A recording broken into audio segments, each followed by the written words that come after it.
Next আমরা আর এরপরে আসবো sir 3 number central legislature.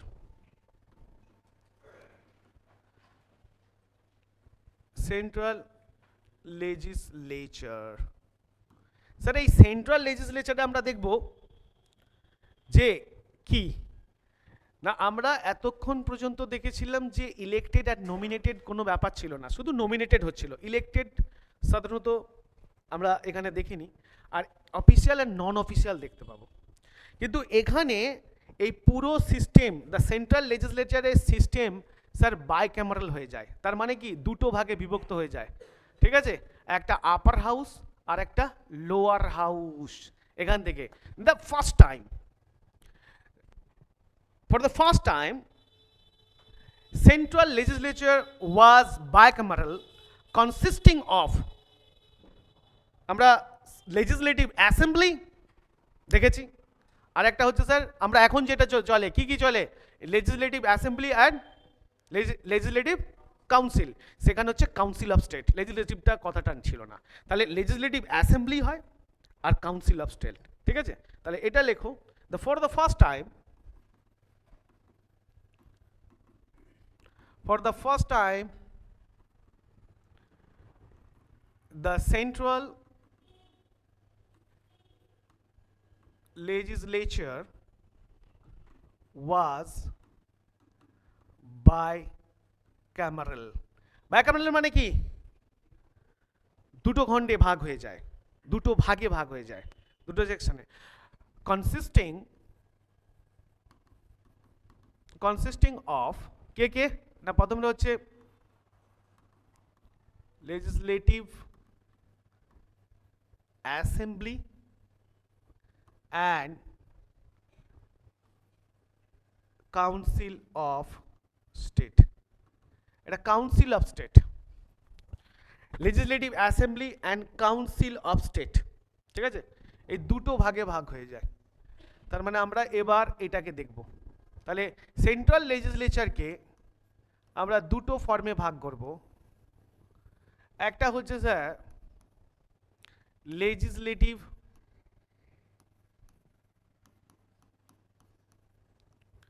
Assembly, আর একটা sir council of state. Sir এই legislative assembly council of state এর আগে স্যার কতজন মেম্বার ছিল? টোটাল 60 জন, তাই কি না? এখানে টোটাল মেম্বার ছিল 60 জন, এখানে চেঞ্জ হয়। এই লেজিসলেটিভ অ্যাসেম্বলিতে মেম্বার্স আসে, এটাকে বলা হয় লোয়ার হাউস, এটাকে বলা হতো স্যার লোয়ার হাউস, ঠিক আছে? আর এইটাকে বলা হতো স্যার আপার হাউস। এটাই পরবর্তীকালে আমাদের সংবিধানে দেখতে পাই না স্যার, এই লেজিসলেটিভ অ্যাসেম্বলি দেখো এসে গেল, বাইক্যামেরাল হয়ে গেল। এই যে আস্তে আস্তে কিভাবে ফরমেশনস হয়েছে, আগে কিন্তু আমরা এইসব কিছুই দেখিনি। আইনসভাতে কিছু দেখেছি? জাস্ট ফরমেশন কিছু কিছু কিছু কিছু আসে, হঠাৎ করে দেখলাম যে সেন্ট্রাল লেজিসলেটিভ চেঞ্জ হয়ে গিয়ে লেজিসলেটিভ অ্যাসেম্বলিতে পরিণত হয় আর কাউন্সিল অফ স্টেট হয়ে যায়। এটা পরবর্তীকালে আবার নাম চেঞ্জ হবে, নাম চেঞ্জ করতে করতে আজকে যে নামে আছে, আজকে দুটো নামই আছে স্যার, কি লোকসভা বিধানসভা। লেজিসলেটিভ অ্যাসেম্বলি লোয়ার হাউস আর এটাকে আপার হাউস বলা হয়। এই লেজিসলেটিভ অ্যাসেম্বলিতে টোটাল সদস্য থাকতো 145, ঠিক আছে? আর কাউন্সিল অফ স্টেটে থাকবে স্যার 60 জন, ঠিক আছে? এই লেজিসলেটিভ অ্যাসেম্বলিতে টোটাল মেম্বার্স হবে 145 আর কাউন্সিল অফ স্টেট থাকবে 60 জন। যেহেতু এটা আপার হাউস, এটা এই হাউসের টার্ম হবে স্যার 5 ইয়ার্স। এই হাউসের টার্মস কতদিন? 5 বছরের জন্য এটা নির্বাচিত হবে। আর লেজিসলেটিভ অ্যাসেম্বলি থাকবে স্যার 3 ইয়ার্সের জন্য।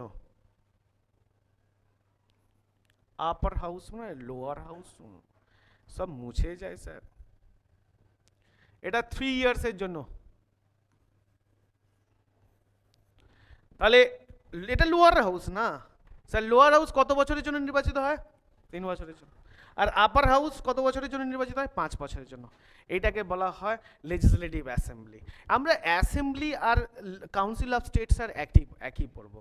আমরা এবার এখানে পড়বো ইলেক্টেড অ্যান্ড নমিনেটেড। এতক্ষণ স্যার আমরা বেসিক্যালি নমিনেটেড পড়ছিলাম, ঠিক আছে? এবার দেখবো ইলেক্টেড অ্যান্ড নমিনেটেড। এখান থেকে দুজন ব্যক্তি নির্বাচিত হয়। একটা জায়গা আছে স্যার ইলেক্টেড থেকে, ইলেক্টেড, আর একটা হয় স্যার নমিনেটেড। একটা হয় ইলেক্টেড আর নমিনেটেড। এই নমিনেটেড ব্যক্তির মধ্যে আবার ফর্মস আছে। একটা হচ্ছে স্যার অফিসিয়াল, আর একটা হয় স্যার নন অফিসিয়াল। এইগুলো খুব ইম্পর্টেন্ট নয়, কিন্তু তোমাকে জেনে রাখতে হবে। গভর্নমেন্ট সার্ভিসের জন্য টোটালটাই বুঝে রাখতে হবে, যাতে তুমি ভেতরের কোশ্চেন্সগুলোকেও করতে পারো। আর কাউন্সিল অফ স্টেট আপার হাউসের জন্য same sir, elected and nominated, elected and nominated. And elected and nominated মধ্যে স্যার নমিনেটেডকে আমরা দুটো ভাগে ভাগ করি, একটা হচ্ছে অফিসিয়াল আর একটা হচ্ছে স্যার নন অফিসিয়াল। বোঝা গেছে স্যার? শুধু এইটুকু জানলেই হবে। এই যে ইলেক্টেড মেম্বার্সগুলো হতো, এই ইলেক্টেড মেম্বার্স কোথা কোথা থেকে আসতো? না হিন্দুজ, মুসলিম, শিখস,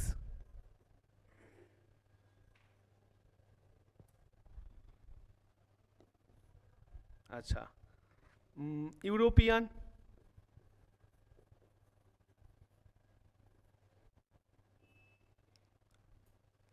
কমার্স, এই জায়গা থেকে এরা ইলেক্টেড হতো, ঠিক আছে? হিন্দু যে কমিউনিটিগুলো থাকতো না, তোমরা হিন্দুজ, মুসলিম, শিখ, ইউরোপিয়ানস, কমার্স, যে কমার্স চেম্বার অফ কমার্সগুলো থাকতো সেখান থেকে নির্বাচিত হতো। এগুলো হচ্ছে স্যার ইলেক্টেড। আর এটা নমিনেটেড।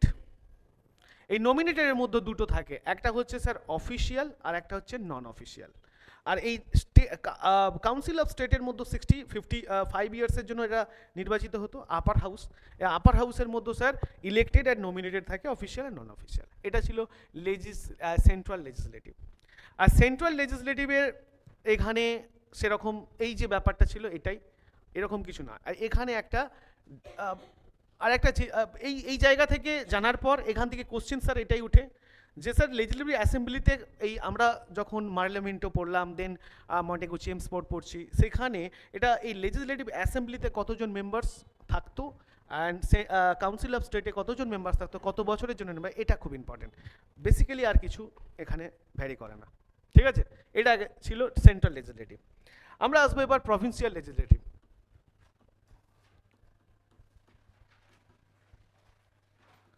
প্রভিন্সিয়াল লেজিসলেটিভ, এই প্রভিন্সিয়াল লেজিসলেটিভ যে রিফর্মসগুলো ছিল,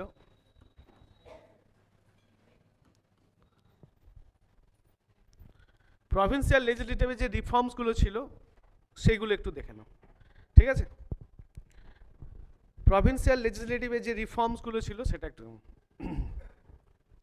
আমরা এখানে দেখতে পাবো যে 7 প্লেসেস ছিল। এর আগে কটা প্লেসেস ছিল প্রভিন্সিয়াল লেজিসলেচার? কত জায়গায় ছিল?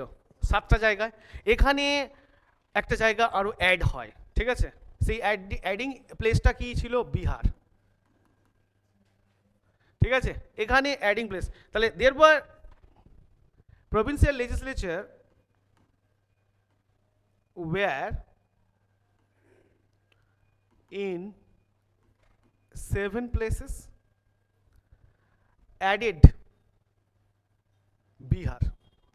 তাহলে আগে ছিল এই প্রভিন্সিয়াল লেজিসলেচার্স কোথায় কোথায় ছিল না 7টা প্লেসে ছিল, কিন্তু এখন আবার অ্যাড হয়ে বিহার এর সাথে যুক্ত হয়ে যায় তো প্রভিন্সিয়াল লেজিসলেচারে। এটা একটা ঘটনা ছিল। আর প্রভিন্সিয়াল লেজিসলেচারে যেহেতু ইলেক্টেড আর নমিনেটেড হয়েছিল, সেই এই টোটাল প্রভিন্সিয়াল লেজিসলেচারে যারা মনোনীত হয়, একটা হয় ইলেক্টেড, আর এখানেও স্যার নমিনেটেড ব্যাপারটা চলে।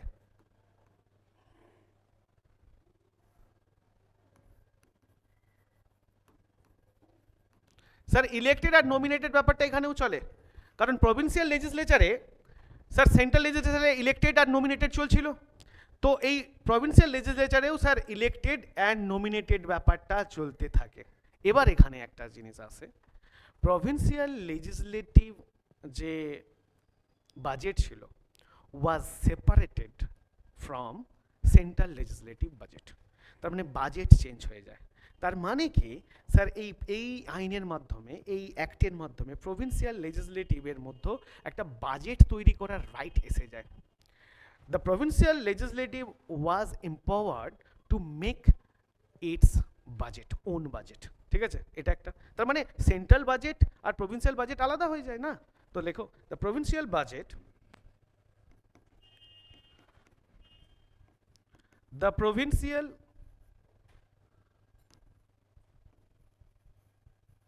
budget was separated from central budget, তাহলে provincial budget was separated from central budget, একটা সেন্ট্রালের সঙ্গে আর প্রভিন্সিয়ালের বাজেট একসঙ্গে ছিল না, দুটো আলাদা হয়ে গেল। আর 2 নাম্বার এখানে আছে the provincial legislative was, the provincial legislature, the provincial legislature or provincial council was empowered to make, but to pass its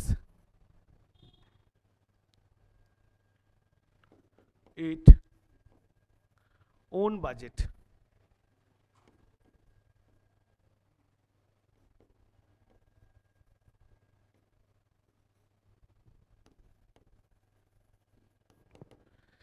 তাহলে 2 নাম্বার হচ্ছে দ্য প্রভিন্সিয়াল লেজিসলেচার বা provincial council was empowered to make বা pass its own budget, ঠিক আছে।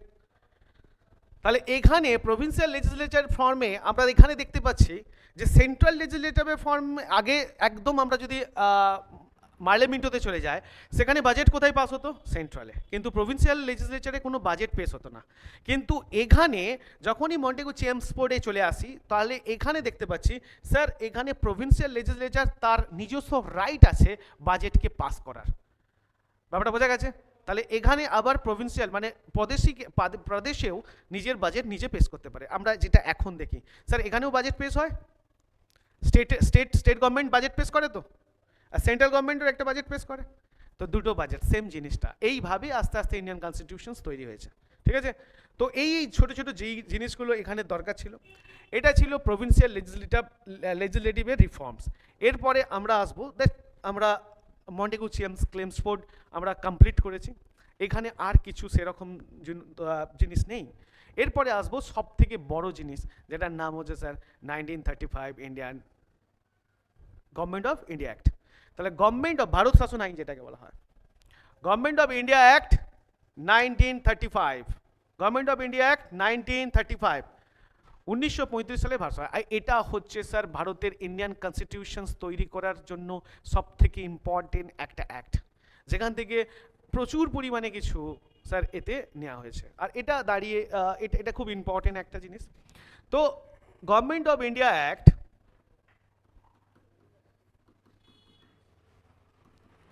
India act 1935, ঠিক আছে, government of India act 1935। আচ্ছা, তো ফার্স্ট হয়ে গেল তো ক্লাস।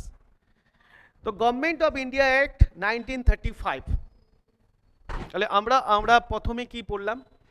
ফার্স্ট পড়েছি আজকে 1858 গভর্নমেন্ট অফ ইন্ডিয়া অ্যাক্ট, তারপরে সেকেন্ড পড়লাম Morley Minto, and third one Montagu Chelmsford, and fourth number government of India act 1935। এটা দেখার আগে আমাকে এর প্রিভিয়াস ঘটনা জানতে হবে, কারণ এর মধ্যেও তো অনেক প্রিভিয়াস ঘটনা আছে, ঠিক আছে। গভর্নমেন্ট অফ ইন্ডিয়া অ্যাক্ট জানার আগে আমাকে আগে জানতে হবে এই অ্যাক্টটা হঠাৎ করে এলো কেন, কোথা থেকে এলো। তার আগে ঘটনা ঘটেছিল সেটা হচ্ছে 1919 সালের মন্টেগু চেমসফোর্ড আইন। তাহলে 1919 সালে যে একটা মন্টেগু চেমসফোর্ড আইন আসে, এই যে চেমসফোর্ড আইন আমরা যেটা আগে প্রিভিয়াস পড়ালাম, এটা কত সালে আসছিল? 1919 সালে। এই এই মন্টেগু চেমসফোর্ড আইনকে, এই চেমসফোর্ড এই যে অ্যাক্টটা তৈরি হয়েছিল, এটাকেও গভর্নমেন্ট অফ ইন্ডিয়া অ্যাক্ট বলা হয় 1919 সালে। এই অ্যাক্টটার প্রভিশনগুলোকে রিভিউ করার জন্য একটা কমিশনসকে ব্রিটিশ গভর্নমেন্ট ভারতে পাঠায়, তার নাম সাইমন কমিশন। কত সালে আসে? 1927 সালে। সাইমন কমিশন আসে না 27 সালে, এটাই প্রবলেম স্যার হয়। সাইমন কমিশন গঠন হয় 1927 সালে, ইন্ডিয়াতে আসে 28-এ, রিপোর্ট জমা দেয় 30-এ। বোঝা গেছে স্যার? এটা নিয়ে কোশ্চেন্স আসে, বিস্তারিতভাবে কোশ্চেন আসে। এবার তোমাকে অনেকে 27 অনেক জায়গায় পড়ো, 27-এ তৈরি হয় ব্রিটেনে, আসে 28-এ, অ্যান্ড রিপোর্ট জমা দেয় স্যার 30-এ। তাহলে ব্যাপারটা হচ্ছে 1919 সালের একটা অ্যাক্ট আছে যার নাম Montagu, sorry Chelmsford, Montagu Chelmsford. এই অ্যাক্টটাকে রিভিউ করার জন্য, রিভিউ বা এর প্রভিশনকে রিভিউ করার জন্য, এই অ্যাক্টের প্রভিশনকে রিভিউ করার জন্য কোন কমিশনকে ভারতে পাঠায়? তার নাম সাইমন কমিশন। সাইমন কমিশন গঠন হয় 27-এ, আসে 28-এ, রিপোর্ট জমা করে 30-এ। এই সাইমন কমিশনের, এবার তো সাইমন কমিশন এসে গেল, কিন্তু সাইমন কমিশনে ভারতের যে লিডার্সরা ছিল, ভারতের যে ইন্ডিয়ান লিডার্সরা ছিল তখন, তো সাইমন কমিশন, যেমন মুসলিম ছিল, ইন্ডিয়ান ন্যাশনাল কংগ্রেস ছিল, এরা সাইমন কমিশনকে বয়কট করে, যে সাইমন কমিশনকে আমরা মানছি না। তার কারণ কি না, সাইমন কমিশনের মধ্যে কোনো ইন্ডিয়ানস ছিল না।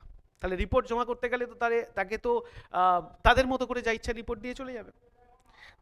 তারা আসবে, তারাই গঠন করবে তাদের নিজেদের মানুষকে, দলকে নিজেদের মতো করে ইন্ডিয়াতে পাঠাবে, ইন্ডিয়ায় দেখে তারা তাদের মতো করে রিপোর্ট জমা করবে। সেটা ভালো কি খারাপ সেটা তো ইন্ডিয়ানসের উপর কোনো রকমের মানে ইন্ডিয়ানসদের খারাপ ভালো সেটা যেভাবে হোক উঠবে না এই রিপোর্টের মাধ্যমে। তো তখন ইন্ডিয়ানস যে লিডারটা ছিল তারা কি করলো না, তারা সাইমন কমিশনের যে রিপোর্ট তাকে ব্যান করতে শুরু করলো, সাইমন কমিশনকে অস্বীকার করতে শুরু করলো। এরপরে এই সময় সাইমন কমিশনকে অস্বীকার করলে, এরা সাইমন কমিশন তো গঠন হয়ে গেছে, সে তো আসবে এবং সে রিভিউ করছে, কিন্তু ইন্ডিয়ানস লিডাররা সেটাকে অস্বীকার করে। তখন ব্রিটিশ গভর্নমেন্ট বলে যে যদি আপনারা কোনো এরকম রিপোর্ট প্রকাশ করতে পারেন, রিপোর্ট দিতে পারেন আপনাদের নিজস্ব তৈরি, তাহলে আমরা সেই রিপোর্টকেও চেক করে নেব। তো আপনারাও রিপোর্ট তৈরি করুন, যদি আপনাদের কোনো কনস্টিটিউশনাল এরকম রিপোর্ট তৈরি করা যায় তাহলে আপনারা আপনাদের মতো করে তৈরি করুন, সেটাও জমা দিন, সেটাও আমরা রিভিউ করব। তখনই 1928-এ একটা কমিটি তৈরি হয়। এই কমিটির একজন হেড ছিল, চেয়ারম্যান ছিল, তার নাম নেহেরু, আর এই কমিটিকে বলা হয় নেহেরু রিপোর্ট। আর এই কমিটি থেকে যে রিপোর্টটা দেওয়া হয় তার নাম রেহুটি রিপোর্ট। রেহুটি রিপোর্ট পাবলিশ হয় কত সালে? 1928। তাহলে 1927-এ সাইমন কমিশন, তারপরে ইন্ডিয়ানসরা নিজেরা একটা তৈরি করলো, কি তৈরি করলো? কমিটি গঠন করলো। এই কমিটির চেয়ারম্যান কে ছিল? মতিলাল নেহেরু। মতিলাল নেহেরু কে স্যার? মতিলাল নেহেরু কে? জওহরলাল নেহেরুর পিতা মতিলাল নেহেরু। এই মতিলাল নেহেরু এই কমিটির চেয়ারম্যান ছিলেন। তো এই চেয়ারম্যান এবং এই কমিটির মধ্যে জওহরলাল নেহেরু ছিলেন এবং নেতাজি সুভাষচন্দ্র বসু ছিলেন। তো এই কমিটি একটা রিপোর্ট প্রকাশ করে যার নাম নেহেরু রিপোর্ট, পাবলিশড হয় 1928। নেক্সট এই সময় স্যার মুসলিম লীগের থেকে একজন ছিল, এটা তো ন্যাশনাল কংগ্রেস, মুসলিম লীগের সঙ্গে একজন ছিল নেতা, তার নাম কি? জিন্না, মোহাম্মদ আলী জিন্না। আলী জিন্না ভাবছে স্যার ব্রিটিশ গভর্নমেন্ট তো বলে দিয়েছে যে তোমরা তোমাদের মতো রিপোর্ট করো, সেটা আমাকে দেবে, আমরা ছানবিন করব। এটা তো স্যার ইন্ডিয়ান ন্যাশনাল কংগ্রেস করছে, তার মুসলিমদের রাইট কোথায় যাবে? Political right. তার জন্য জিন্না একটা 14 পয়েন্টস তৈরি করে, যাকে বলা হয় 14 দফা দাবি। এই 14 দফা দাবি, যেটাকে বলা হয় জিন্নাস 14 পয়েন্ট, জিন্নাস 14 পয়েন্ট, এই 14 দফা দাবি, এটা তৈরি হয় কত সালে? না 1929।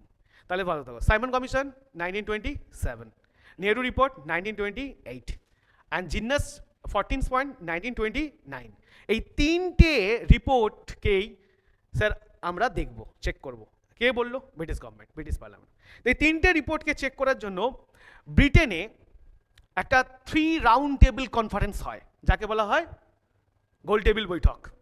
ঠিক আছে? এই 3 রাউন্ড টেবিল কনফারেন্স এটা চালু হয় 1930 থেকে 1932 পর্যন্ত।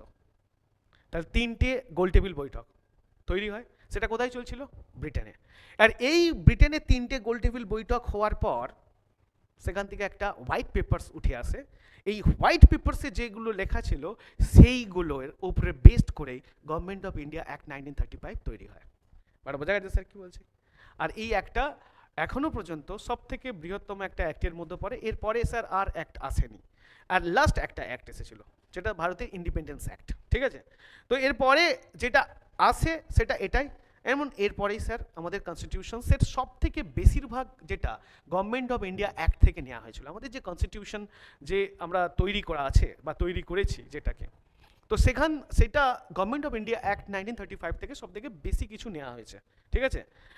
এবার আমরা আসি 1935-এর গভর্নমেন্ট অফ ইন্ডিয়া অ্যাক্টে। তাহলে আমরা এটাকে কি একটু লিখে দেখিয়ে দেবো, তাহলে মনে থাকবে, বুঝতে পারবে? তাহলে চলো লিখেই দেখিয়ে দিই প্রিভিয়াস ঘটনাটা। ফার্স্ট হচ্ছে 1990-তে মন্টেগু চেমসফোর্ড আইন।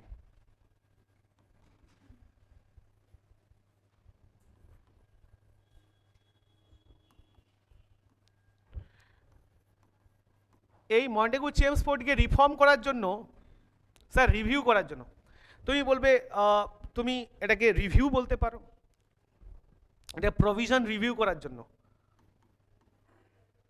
প্রভিশন রিভিউর জন্য একটা কমিটি ডাকা হয়, কমিটিকে গঠন করা হয়। সেই কমিটির নাম কি? Simon commission. এই সাইমন কমিশন তৈরি হয় কত সালে? 1927। অ্যান্ড ইন্ডিয়াতে আসে কত? 1928। রিপোর্ট জমা দেয় 1930। এই সাইমন কমিশনকে ইন্ডিয়ান লিডার্সরা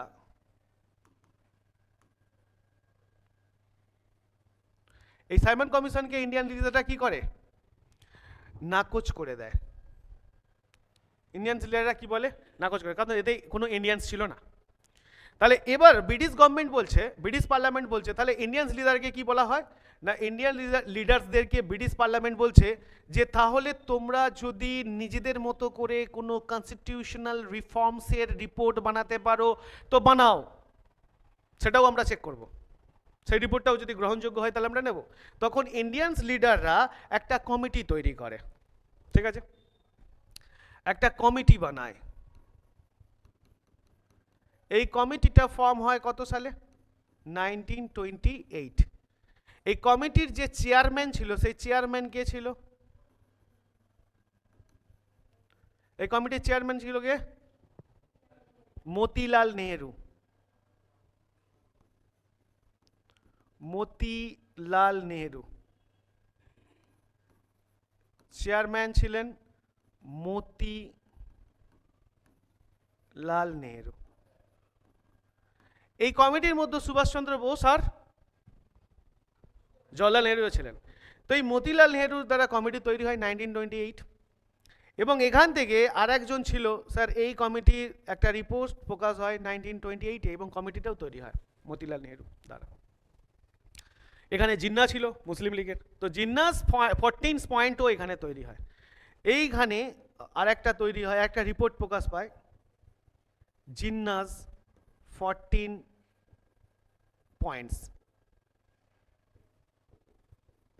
এই জিন্নাস 14 পয়েন্টটা কি না? 14 দফা দাবি, a set of demands made by Muhammad Ali Jinnah to protect the political right of Muslim in India. But বোঝা গেছে কি বলছি? তো এই আলী জিন্নাহ কি করেছিল? আলী জিন্নাহ যে 14 পয়েন্টস, এই পয়েন্টসটা কি? 14 points a set of demands, লিখে রাখো, a set of demands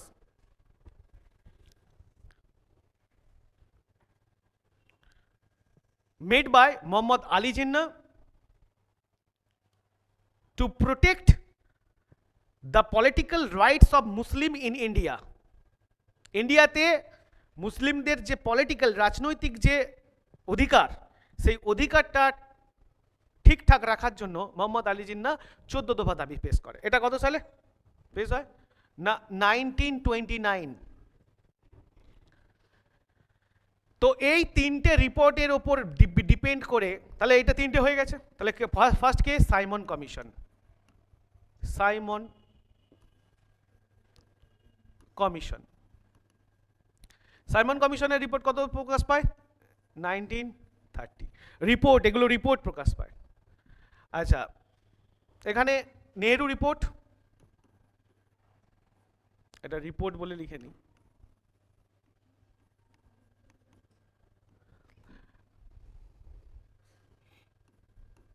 Nehru report, Nehru report কত সালে পাবলিশড হয়? 1928। আর একটা হচ্ছে sir Jinnah's report, Jinnah's point, sorry,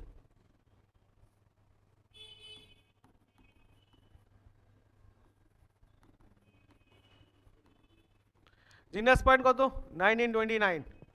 তাহলে 1930 রিপোর্ট, 1928 এবং 1929 এর রিপোর্ট, এগুলো রিপোর্ট প্রকাশ। সাইমন কমিশন গঠন হয় 27-এ, আসে 28-এ, 30-এ রিপোর্ট পায়। নেহেরু রিপোর্ট প্রকাশ পায় 1928-এ, অ্যান্ড জিন্নাস পয়েন্টের রিপোর্ট আসে 1929-এ। তো এই তিনটে রিপোর্টকে ডিসকাশন করার জন্য কোথায় ডিসকাশন করা হয়েছিল? না, ইংল্যান্ডে। ইংল্যান্ডে ডিসকাশন করার জন্য একটা 3 রাউন্ড টেবিল কনফারেন্স আয়োজন করা হয়। এটার নাম 3 রাউন্ড টেবিল কনফারেন্স। এটাকে বলে কি, বাংলায় কি বলে? গোল টেবিল বৈঠক। এটা কত সালে অনুষ্ঠিত হয়? না 1930 সাল থেকে 1932 সাল পর্যন্ত এই তিনটে কনফারেন্স তৈরি হয়। এই তিনটে কনফারেন্সের ফলে একটা হোয়াইট পেপারস উঠে আসে, হোয়াইট পেপারস তৈরি হয়। এই হোয়াইট পেপারসকে বেস করেই sir government of India act 1935 তৈরি হয়। বোঝা গেছে স্যার? ক্লিয়ার? তাহলে গভর্নমেন্ট অফ ইন্ডিয়া অ্যাক্ট 1935-এ যে প্রিভিয়াস ইয়ারের যে ঘটনা সেগুলো একটু দেখে নিই। না 1919-এ মন্টেগু চেমসফোর্ড অ্যাক্টের প্রভিশনকে রিভিউ করার জন্য ব্রিটিশ গভর্নমেন্ট একটা কমিটি গঠন করে, তার নাম সাইমন কমিশন। গঠন হয় 1927, আসে 1928 এবং এর রিপোর্ট প্রকাশ পায় 1930। এই কমিশনের, এই সাইমন কমিশনকে বয়কট করে কারা? ইন্ডিয়ানস লিডাররা। তার কারণ সাইমন কমিশন কোনো ভারতীয় লিডার্স ছিল না। এই সাইমন কমিশনের ভারতীয় লিডার্স না থাকার জন্য এটা বয়কট করে। দেন ব্রিটিশ গভর্নমেন্ট ইন্ডিয়ানস লিডার্সদের এটা বলে যে আপনারা যদি কোনো কমিটি তৈরি করতে পারেন তাহলে একটা করুন, এবং সেই কমিটির রিপোর্ট আমাকে জমা দিন, আমরাও দেখবো, এটা রিভিউ করবো। তো তখন কমিটি, আরেকটা কমিটি তৈরি হয় ইন্ডিয়ায়, সেটার নাম হচ্ছে, যেটা হচ্ছে ন্যাশনাল কংগ্রেস তৈরি করে 1928, যার চেয়ারম্যান ছিলেন মতিলাল নেহেরু। এবং এই মতিলাল নেহেরুর নাম অনুসারে এটাকে বলা হয় Nehru report. Nehru report published হয় 1928-এ। দেন এইদিকে মুসলিম লীগের জিন্নাস 14 পয়েন্টস ছিল। 14 পয়েন্টসটা কি? 14 পয়েন্টস মানে এ সেট অফ ডিমান্ডস, 14 দফা দাবি। 1929-এ এটাও প্রকাশ পায়। এই তিনটে রিপোর্ট প্রকাশিত হয়, একটা সাইমন কমিশনের report 1930, Nehru report 1928 and Jinnah's point 1929। এই তিনটে রিপোর্টকে ডিসকাশন করার জন্য ইংল্যান্ডে তিনটে বা তৃতীয় বা ফার্স্ট, সেকেন্ড অ্যান্ড থার্ড তিনটে গোল টেবিল বৈঠক ডাকা হয়, যাকে বলা হয় 3 রাউন্ড টেবিলস কনফারেন্স। এটা 1930 থেকে 1932-এ। এতে একটা হোয়াইট পেপার পাবলিশড হয়। এই পাবলিশড হোয়াইট পেপারের উপর ডিপেন্ড করে গভর্নমেন্ট অফ ইন্ডিয়া অ্যাক্ট 1935 তৈরি হয়, বেস্ট করে। ক্লিয়ার? বোঝা গেছে? And then 1935 act. Government of India act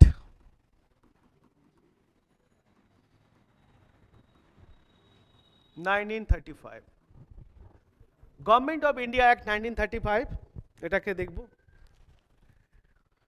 এই গভর্নমেন্ট অফ ইন্ডিয়া অ্যাক্টে আমরা কি দেখব? প্রথম যেমন আমরা দেখছিলাম সেরকমই। ফার্স্ট দেখব কন্ট্রোল অফ কোম্পানি, ঠিক আছে? 1 নাম্বার দেখব কন্ট্রোল অফ কোম্পানি রিফর্ম। তাহলে কন্ট্রোল অফ কোম্পানি রিফর্ম আমরা যদি দেখি, এখানে আমরা কোম্পানি আর কন্ট্রোল কীরকম করছিল? The secretary of state, secretary of স্টেটের এজেন্ট কে ছিল? ভাইসরয়। এবার এখানে একটা রিফর্মস আমরা দেখব। লেখো দ্য সেক্রেটারি অফ স্টেট,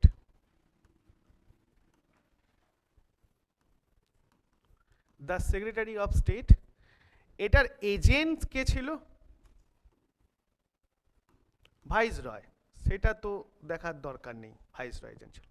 এই সেক্রেটারি অফ স্টেট, এটার আন্ডারে স্যার আমরা দেখেছি, আমরা সেই প্রথমে দেখেছিলাম না, সেক্রেটারি অফ স্টেটকে অ্যাসিস্ট করতো, he was assisted by Indian council having 15 members. তাই কিনা ছিল না? তাহলে সেক্রেটারি অফ স্টেটকে কতজন অ্যাসিস্ট করতো? 15 জন। ইন্ডিয়ান কাউন্সিল, ইন্ডিয়ান কাউন্সিল, এটা কতজন মেম্বার ছিল? 15 মেম্বার্স। তাহলে the secretary of state was assisted by Indian council having 15 members, তার মানে 15 জন মেম্বার্সের একটা কাউন্সিল তৈরি ছিল যেটা সেক্রেটারি অফ স্টেটকে হেল্প করত।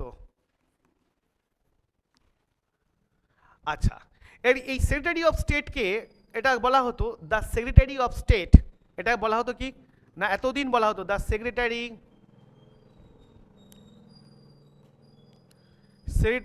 Of state for India.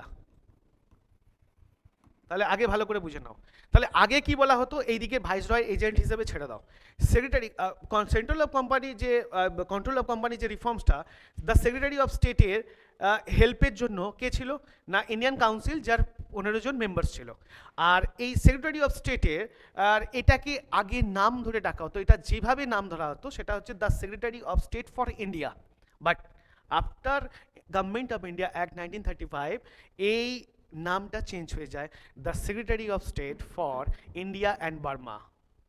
তার মানে বার্মাকে আবার আলাদা করে, তখন বার্মা ইন্ডিয়া একসঙ্গে জাস্ট অ্যাডজাস্ট ছিল। তো যখন সাইমন কমিশনের রিপোর্টের উপর বেস করে বার্মাকে আলাদা করে দেওয়া হয়। তো বার্মাকে আলাদা কিসের জন্য করা হয়? সাইমন কমিশনের রিপোর্টের উপর, ঠিক আছে? তো এইখানে নাম হয়ে যায়, এই নামটা হয়ে যায় দ্য সেক্রেটারি অফ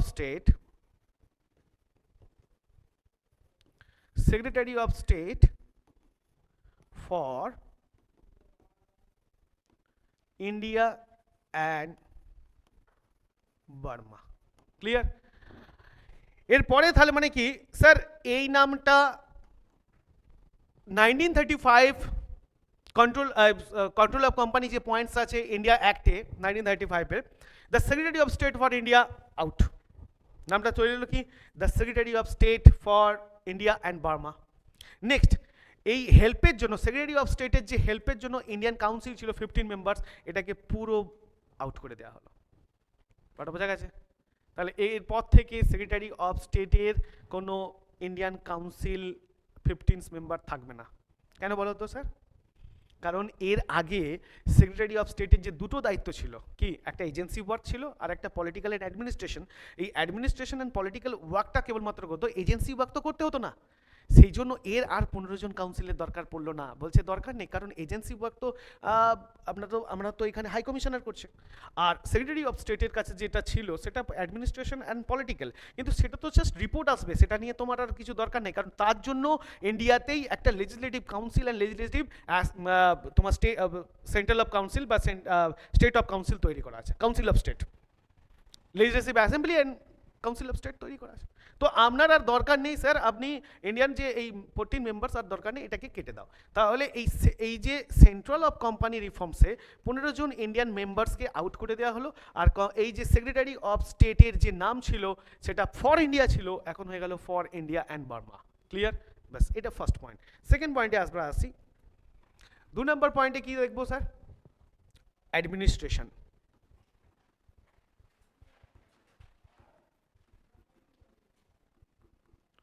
অ্যাডমিনিস্ট্রেশনে আমরা দেখব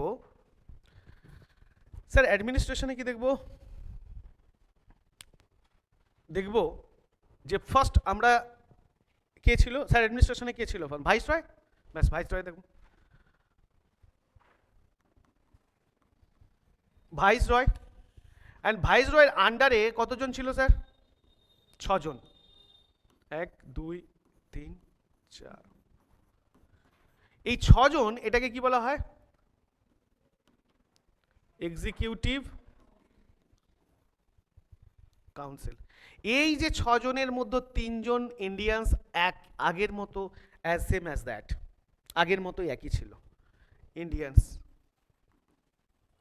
তাহলে এই এক্সিকিউটিভ কাউন্সিলে যে 3 জন, সেটাকে আমরা কিসে দেখেছি? পার্লামেন্টোতে 1 জন, মন্টেগু চেমসফোর্ডে 3 জন, অ্যান্ড 1935 ভাইসরয় ওখানেও 3 জন ইন্ডিয়ানস। তাহলে এখানে ডাজ নট চেঞ্জ। তো সেই রকম হচ্ছে ইন্ডিয়ানসরা এখানেও থাকবে, এখানেও ইন্ডিয়ানসরা 3 জন থাকবে এক্সিকিউটিভ কাউন্সিলে, যেটা ভাইসরয়ের এক্সিকিউটিভ কাউন্সিল হয়, no problem. After that central লেজিসলেচারে কিছু চেঞ্জ আছে, সেটা আমরা দেখব, ঠিক আছে। সেন্ট্রাল লেজিসলেচার, স্যার এটা হয়ে গেছে নিশ্চয়ই। 3 নম্বর পয়েন্ট, সেন্ট্রাল লেজিসলেচার।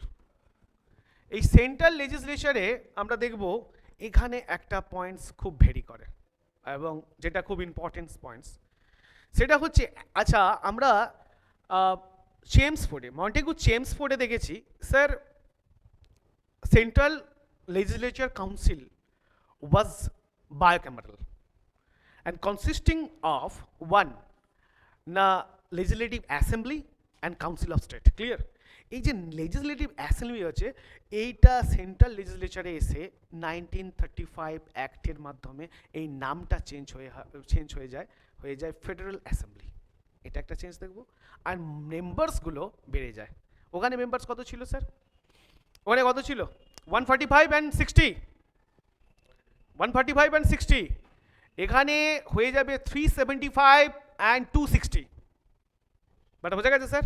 এবার এই আগে যেটা ছিল, আমরা কোনটা দেখেছি না, মন্টেগু চেমসফোর্ডে যেটা দেখেছি স্যার, আগে কেবলমাত্র ব্রিটিশ ইন্ডিয়া থেকে নমিনেটেড এবং ইলেক্টেড হতো, কিন্তু কোনো প্রিন্সলি স্টেট থেকে হতো না। 1935 ইন্ডিয়ান অ্যাক্টের মাধ্যমে princely state and British India দুটো থেকেই নমিনেটেড হবে এবার, আর ইলেক্টেড অ্যান্ড নমিনেটেড হবে। ব্যাপারটা বোঝা গেছে? এটা সেন্ট্রালে। এবার সেন্ট্রাল এখানে কি হবে না, এটাকেও লেখো বায়োক্যামেরাল। Central legislature was bicameral, consisting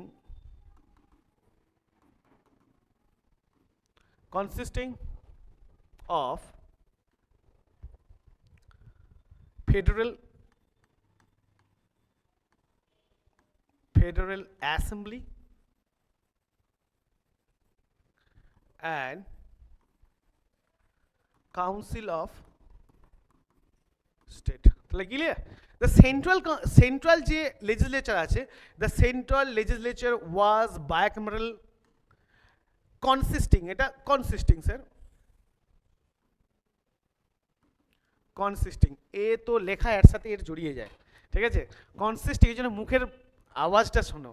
consisting of federal assembly and council of state, ঠিক আছে?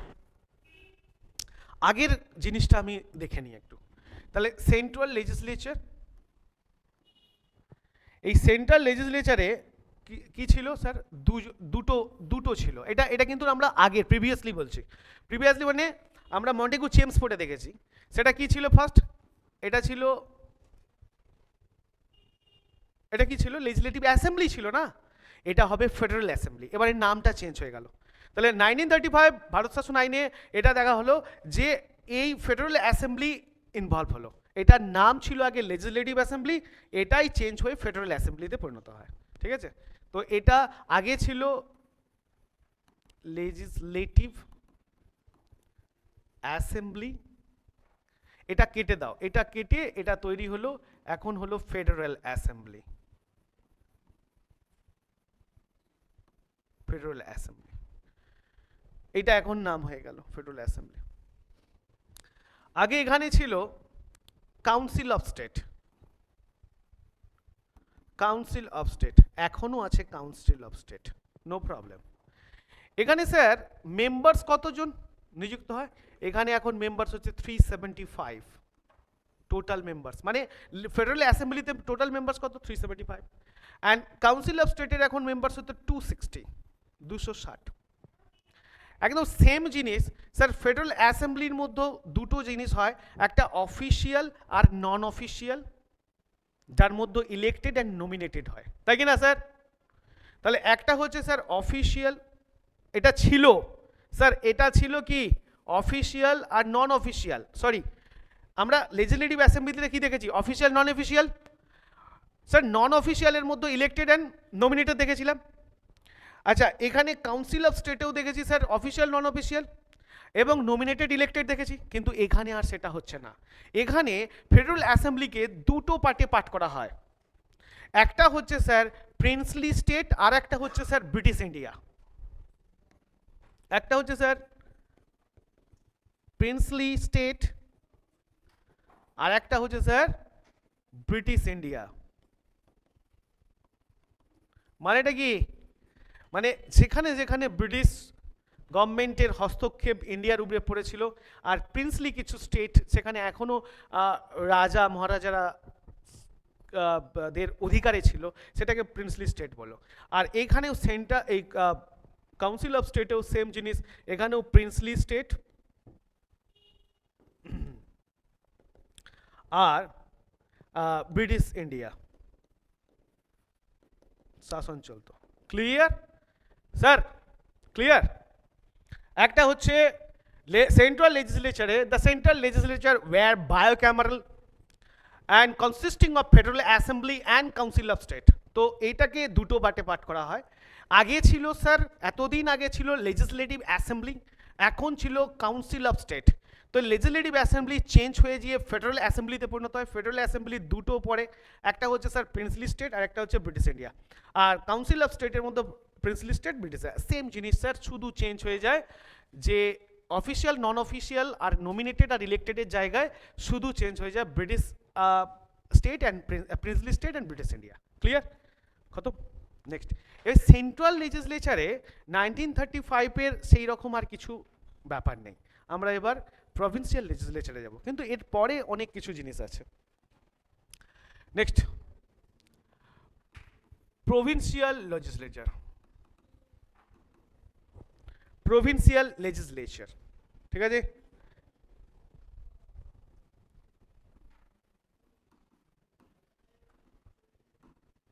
প্রভিন্সিয়াল লেজিসলেচার রিফর্মস, এখানে দুটো স্টেট, প্রভিন্স কত ছিল স্যার? একটা অ্যাডেড হয়েছিল, এখানে আবার two place added, two places were added. এই দুটো প্লেসে কি কি ছিল? একটা হচ্ছে স্যার উড়িষ্যা, উড়িষ্যা, আর দুই নাম্বার হচ্ছে স্যার, তাহলে টু প্লেসেস ওয়্যার অ্যাডেড। তো একটা উড়িষ্যা আর একটা হচ্ছে স্যার সিন্ধ। উপরে গিয়ে বাজনা বাজায়, মানে যে যেখানে ইচ্ছা বাজি দিয়ে চলে যাচ্ছে। হ্যাঁ, ওপর নিচ সামনে নিচে শুধু বাজনাই বাজছে, আর বাজনা বাজিয়ে বাজিয়ে এমন হচ্ছে আমরাও বেজে যাচ্ছি। देखो, the provincial legislative reforms से two places were added, Orissa and Sindh. Clear? বোঝা গেছে? দুটো অ্যাডেড হয়েছে। আগে যে princely state, sorry, the provincial legislature were there in 7 places, 1 added and 2 added। Clear? আর এখানেও স্যার কিছু ব্যাপার নেই। প্রভিন্সিয়াল যে অ্যাডমিনিস্ট্রেশন চালাবে, যে অ্যাডমিনিস্ট্রেশন চালাবে,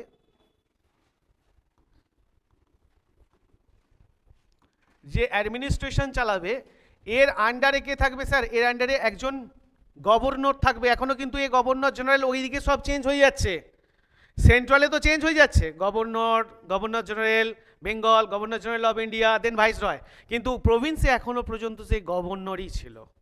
তাহলে এখানে অ্যাডমিনিস্ট্রেশন কে চালাচ্ছে? না গভর্নর। আর এই গভর্নরের নিচে স্যার ইন্ডিয়ান মিনিস্টার।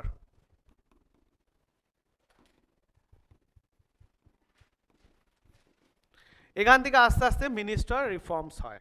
আর যেটা আগে আমরা এর এক্সিকিউটিভ কাউন্সিল ছিল, সেই এক্সিকিউটিভ কাউন্সিল গভর্নরকে হেল্প করার জন্য, ফর হেল্পিং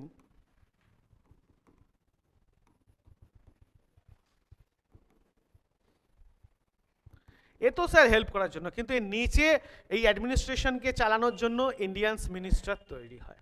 কিছু ইন্ডিয়ার আস্তে আস্তে কিছু ফর্মস অ্যাজ এ মিনিস্টার তৈরি হয়। তাহলে এই যে প্রভিন্সিয়াল লেজিসলেটিভ রিফর্মস সেখানে দুটো প্লেসে হয়, একটা হচ্ছে স্যার উড়িষ্যা আর সিন্ধ, আর অ্যাডমিনিস্ট্রেশনের জন্য স্যার গভর্নর আর ইন্ডিয়ান মিনিস্টার, ফর হেল্পিং জন্য এরও এক্সিকিউটিভ কাউন্সিল ছিল, আর এই এক্সিকিউটিভ কাউন্সিলে এখানেও ইন্ডিয়ানসরা ঢুকে যায়। তো আস্তে আস্তে এইভাবে রিফর্মস তৈরি হয়। ক্লিয়ার?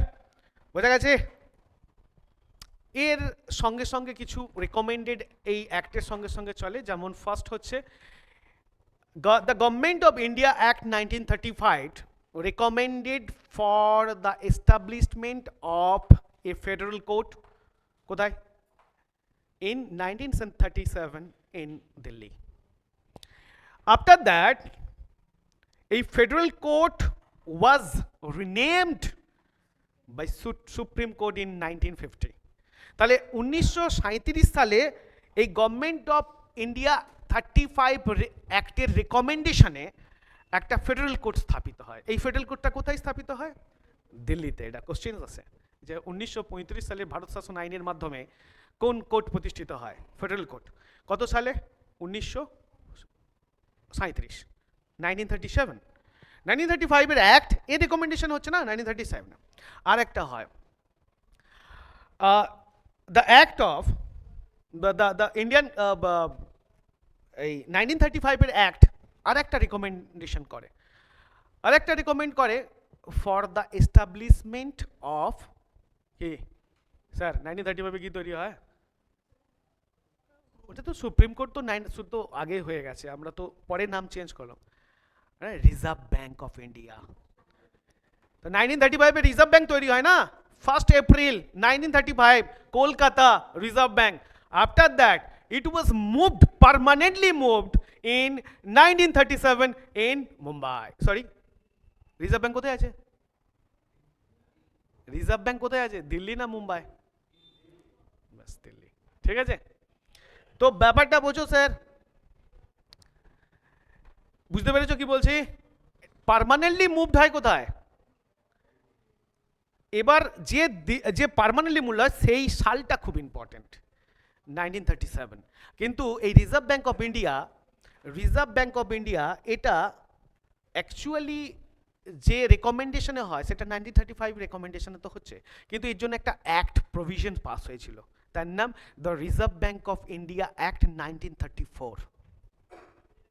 তবে না প্রত্যেকটা জিনিসের স্থাপনের জন্য একটা করে অ্যাক্ট পাস হয়, তবেই না সেটা তৈরি হয়, তার জন্য রেগুলেশনস অ্যাক্ট তৈরি হয়, তবেই না সেটা তৈরি হয়। তাহলে আমরা আসবো স্যার, এটা দুটো পয়েন্টস করে দেখব। একটা হচ্ছে sir, the government of India act 1935 recommended for the establishment of A federal court. ঠিক আছে, the government of India 1935 recommended for establishment of a federal court.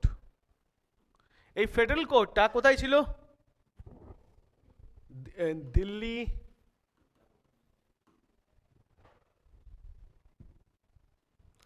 Delhi কত সালে? 1937। তো 1937 এ রেকমেন্ডস হয় দিল্লিতে। ঠিক আছে, এটা কত সালে রেকমেন্ডেড হয়? 1937। ইন 1937 কোথায় হয়? দিল্লিতে। ঠিক আছে, পরবর্তীকালে 1950-তে এটাই 1950-তে এটাই সুপ্রিম কোর্ট বলে পরিচালিত হয়।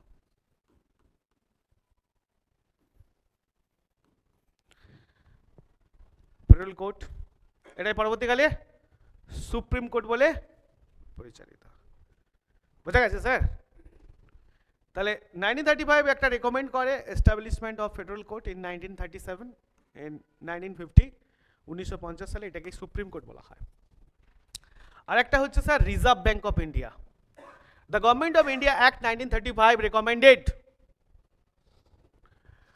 For establishment of reserve bank, the reserve bank of India. কোথায় স্যার? এটা 1935 1st April। কত সালে প্রতিষ্ঠিত হয়? কলকাতায়। রিজার্ভ ব্যাঙ্ক অফ ইন্ডিয়া কলকাতায় প্রতিষ্ঠিত হয়, ঠিক আছে। After that it was shifted in 1935 permanently. বোঝা গেছে স্যার? তো the reserve bank of India এটাও রিকমেন্ডেড হয়, এটা এস্টাবলিশড হয় 1 এপ্রিল 1935। কোথায়? কলকাতা। যদিও তখন নাম ক্যালকাটা ছিল। বোঝা গেছে? আর এটার জন্য একটা অ্যাক্টও পাস হয়, এই একটা রেকমেন্ড করে, কিন্তু এটার জন্য একটা স্পেশাল অ্যাক্ট পাস হয়, তাকে reserve bank of India act 1934, এটাও পরীক্ষায় আসে, এটা লিখে রাখো। The reserve bank of India act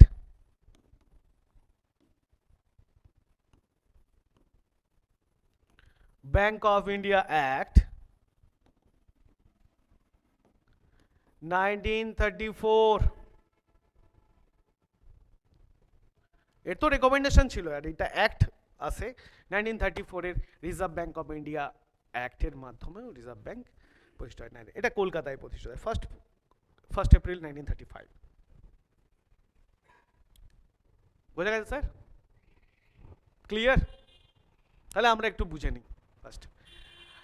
first হচ্ছে গভর্নমেন্ট, আমরা যেটা পড়ছি কনস্টিটিউশন, আর এই কনস্টিটিউশনের পুরো চ্যাপ্টারে আমরা প্রথম যে চ্যাপ্টারটা দেখব তার নাম দ্য ইভলিউশনস অফ কনস্টিটিউশন।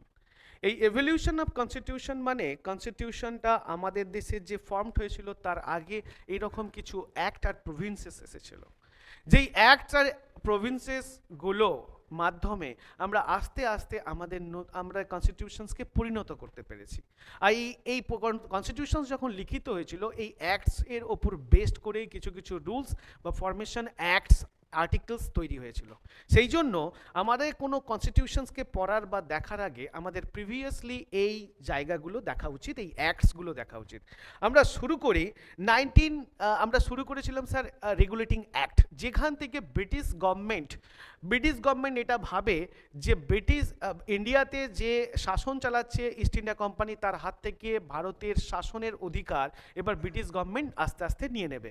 এই নিয়ে নেওয়ার ক্ষেত্রগুলোতে প্রতিটা মুহূর্তে বা স্টেপ বাই স্টেপে একটা করে অ্যাক্ট বা রেগুলেশনস পাস করে ব্রিটিশ গভর্নমেন্ট, ঠিক আছে, ব্রিটিশ পার্লামেন্ট। এরকম ফার্স্ট যে অ্যাক্ট পাস করেছিল টোটাল কোম্পানিকে রেগুলেট অ্যান্ড রিফর্মস করার জন্য, তার নাম রেগুলেটিং অ্যাক্ট 1773। অ্যান্ড এই 1773 রেগুলেটিং অ্যাক্টের মাধ্যমে আমরা অনেক যে পয়েন্টসের মধ্যে দেখেছি, সেটা ফার্স্ট পয়েন্ট ছিল control of company, second point administration, third point হচ্ছে central legislature, and fourth point provincial legislature, third হচ্ছে রেভিনিউ। এর মধ্যে আমরা পড়েছি অ্যান্ড ওখানে আমরা দেখেছি একটা অ্যাক্ট আছে যার ফলে সুপ্রিম কোর্ট তৈরি হয় এই রেগুলেটিং অ্যাক্টের মাধ্যমে। সেটা ছিল কত? First supreme court in Kolkata. কোথায় তৈরি হয়? At fort Williams. কত সালে? 1774। তাহলে 1773 অ্যাক্টের আওতায় 1774-এ আমাদের দেশে ফার্স্ট কলকাতায় সুপ্রিম কোর্ট তৈরি হয়, যেটা ফোর্ট উইলিয়ামে। নেক্সট আফটার রেগুলেটিং অ্যাক্ট একটা ফিটসের অ্যাক্ট আছে, কারণ রেগুলেটিং অ্যাক্টে আমরা কিছু প্রবলেমস দেখেছিলাম, কিছু ফাঁক ছিল, যেখান থেকে কিছু যে ব্রিটিশ গভর্নমেন্ট যে টোটাল ভারতের যে শাসনের অধিকার নিতে যাচ্ছিল সেই জায়গায় ঠিক তাদের ফিল আপস হচ্ছিল না, যেখানে গভর্নর জেনারেলের আর কিছু অধিকার ব্যক্ত ছিল, দেয়া হয়েছিল না, সেখান থেকে এই জিনিসগুলোকে ফিল আপ করার জন্য পিটসের অ্যাক্ট আসে। এই পিটসের অ্যাক্ট শুরু হয় 1784, ঠিক আছে। তো এই 84-তে পিটসের অ্যাক্ট আসে। এই পিটসের অ্যাক্টের মাধ্যমে আমরা কিছু ফরমেশনস করি, আবার নতুন কিছু ফরমেশন। তারপরে আমরা চ্যাটার অ্যাক্ট নিয়ে আসি চারটে, তার মধ্যে আমরা 3টে চ্যাটার অ্যাক্ট পড়েছি। একটা হচ্ছে 1813, 1833 অ্যান্ড 1853। 20 বছর ছাড়া একটা করে চ্যাটার অ্যাক্ট আসে। প্রত্যেকটা ফার্স্ট চ্যাটার অ্যাক্ট যদি তোমার মনে থাকে তাহলে তার সাথে 20 অ্যাড করে দাও, তারপরে সেকেন্ড চ্যাটার অ্যাক্ট, তারপরে তার সাথে 20 অ্যাড করো। এই চ্যাটার অ্যাক্টগুলো আনা হয়েছিল কোম্পানির শাসনকে আস্তে আস্তে, কোম্পানির মধ্যে কমার্শিয়াল ব্যাপারটাকে আস্তে আস্তে কেড়ে নেওয়ার জন্য। তাহলে অ্যাকচুয়ালি চ্যাটার অ্যাক্টের মেন প্রভিশন কী ছিল? কোম্পানির কাছ থেকে কমার্শিয়াল ব্যাপারটাকে পুরো খতম করে দেওয়া। তা কমার্শিয়াল ব্যাপার পুরো খতম কোন অ্যাক্টে? চ্যাটার অ্যাক্টে হয়েছিল। কমার্শিয়াল ব্যাপার পুরো খতম কোন চ্যাটার অ্যাক্টে হয়েছিল স্যার? 33-তে না 53-তে? আংশিকভাবে হয়েছিল কিসে? 33-তে। তো আংশিকভাবে কমার্শিয়াল ব্যাপারটাকে খতম করে দেওয়া হয়েছিল 33-তে, পুরোপুরিভাবে খতম করে দেওয়া হলো 53-তে। এটা commercial, commercial C for commercial, C for charter act. তো চ্যাটার অ্যাক্টের সঙ্গে কমার্শিয়াল এটা একটা ব্যাপার বুঝতে পারবে যে কোম্পানির হাতে যে ব্যবসার যে অধিকার, ব্যবসা বাণিজ্যের অধিকার পুরোপুরিভাবে খতম করে দেওয়া হয় চ্যাটার অ্যাক্ট 1853-তে, ঠিক আছে। অ্যান্ড আংশিকভাবে খতম করা হয় 1833-তে। নেক্সট, এই চ্যাটার অ্যাক্টের পর আমরা আজকের যে ক্লাসে, সেই ক্লাসে দেখেছি যে এটা আমাদের সেকেন্ড ক্লাস, এই ক্লাসে পুরোটুরি হয়ে যাবে। দেন আমরা পরের ক্লাস থেকে আমরা কনস্টিটিউশন পুরো শুরু করে দেবো। আমাদের যে ইন্ট্রোডাকশনস তো কমপ্লিট হয়ে গেছে, ফার্স্ট চ্যাপ্টার, সেকেন্ড চ্যাপ্টার আমরা পুরো ভারতীয় কনস্টিটিউশনস কীভাবে ফরমেশন হয়, আর্টিকেলস, শিডিউলস ওয়াইজ আস্তে আস্তে আমরা যেমন পড়বো। তো নেক্সট আমরা দেখলাম যে এই অ্যাক্টে আমরা দেখেছি যে গভর্নমেন্ট অফ ইন্ডিয়া অ্যাক্ট 1858, তাহলে 1857-এ একটা বিদ্রোহ হয়। সেই বিদ্রোহের নাম কি? সিপাহী বিদ্রোহ, যাকে মহাবিদ্রোহ বলে। এই মহাবিদ্রোহে ব্রিটিশ গভর্নমেন্ট এটা ভাবে যে কোম্পানির ওপরে আর শাসন দেওয়ার দরকার নেই, কোম্পানির অধিকারকে একদম পুরোপুরিভাবে এন্ড করে দাও। তো এই জন্য 1958-এ এর আগে একটা সিমলা কনফারেন্স বসে। মানে অ্যাকচুয়ালি 1858 যে ব্যাপারটা হয় তার এইখান থেকে একটা, সরি সিমলা কনফারেন্স এটা অন্য ঘটনার সাথে রিলেটেড। তো 1858-এ যে একটা নিয়ে আসে সেটা হয়, সেটার মেন প্রভিশন কি ছিল যে পুরোপুরিভাবে কোম্পানি, ইস্ট ইন্ডিয়া কোম্পানির যে রুলস চলছিল কোথায় ইন্ডিয়াতে, সেটা পুরোপুরিভাবে খতম করে দিয়ে সেটা কার হাতে নিয়ে চলে যায়? ব্রিটিশ ক্রাউনের হাতে। ব্রিটিশ তার নিজস্ব পার্লামেন্ট বা রাজা বা রানী তাদের হাতে চলে যায়। এরপরে আমরা নতুন একটা অ্যাক্ট নিয়ে আসি, এতে দেখলাম আমরা সেন্ট্রাল লেজিসলেটিভ কিছু, provincial legislative and then administration কিছু কিছু ফর্ম হচ্ছে। এর মধ্যে মেন আইটেমস দুটো ছিল। এই ফার্স্ট যে একটা হয়, এরপরে যেটা দেখবো সেটা মার্লেমেন্টো অ্যাক্ট। মার্লেমেন্টো অ্যাক্ট কত সালে প্রকাশ হয়? 1909। এই মার্লেমেন্টো অ্যাক্টের অ্যাকচুয়ালি বেস কী ছিল? 1906-এ sir Muslim League and then একটা liberal party came to force in Britain. তাহলে ব্রিটেনে একটা লিবারেল পার্টি এসেছিল। তাহলে এই দুটো আমাদের একটা ইন্ট্রোডাকশনের পার্ট ছিল। অ্যান্ড দেন এখান থেকে আমরা মার্লেমেন্টো অ্যাক্ট দেখি। মার্লেমেন্টো অ্যাক্টের মেন কথা কি ছিল স্যার? ফার্স্ট মেন কথা, সেপারেট ইলেক্টোরেট, সেপারেট ইলেকশনস যেটাকে বলতে পারো। তাহলে মার্লেমেন্টোর মেন তিনটে কথা ছিল। এই যে মার্লেমেন্টো, সিমিলার ডেপুটেশন অ্যাকচুয়ালি মার্লেমেন্টোর প্রিভিয়াস। তো আমরা যদি দেখি স্যার মার্লেমেন্টো তিনটে ফর্মে, তিনটে পয়েন্টে দেখবো পুরো টোটাল মার্লেমেন্টো। ফার্স্ট হচ্ছে সেপারেট ইলেকশনস বা ইলেক্টোরেট, মুসলিমরা আলাদা ইলেকশন চাইছিল। 2 নাম্বার হচ্ছে যা ইন্ডিয়ানস ইন ভাইসরয়েস এক্সিকিউটিভ কাউন্সিলস, তার মানে ভাইসরয়ের যে এক্সিকিউটিভ কাউন্সিল সেখানে ইন্ডিয়ানস ঢুকছে না, আগে কিন্তু ইন্ডিয়ানস ছিল না, মার্লেমেন্টো থেকে ইন্ডিয়ায় ঢুকছে।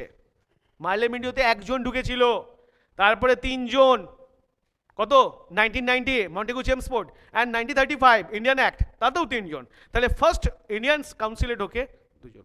আর একটা হচ্ছে স্যার লেজিসলেটিভ কাউন্সিলস ওয়াজ এম্পাওয়ার্ড, একটা তাকে প্রচুর পরিমাণে ক্ষমতা দিয়েছিল to make the resolutions on budget, বাজেটের ওপর কিছু রেজলিউশনস আনতে তাদেরকে পাওয়ার করে দেওয়া হয়েছিল। এটা ছিল স্যার 1919 মন্টেগু, সরি মার্লেমেন্টো। দেন মন্টেগু চেমসফোর্ড 1919, এটাকে বলা হয় Indian government of India act 1999।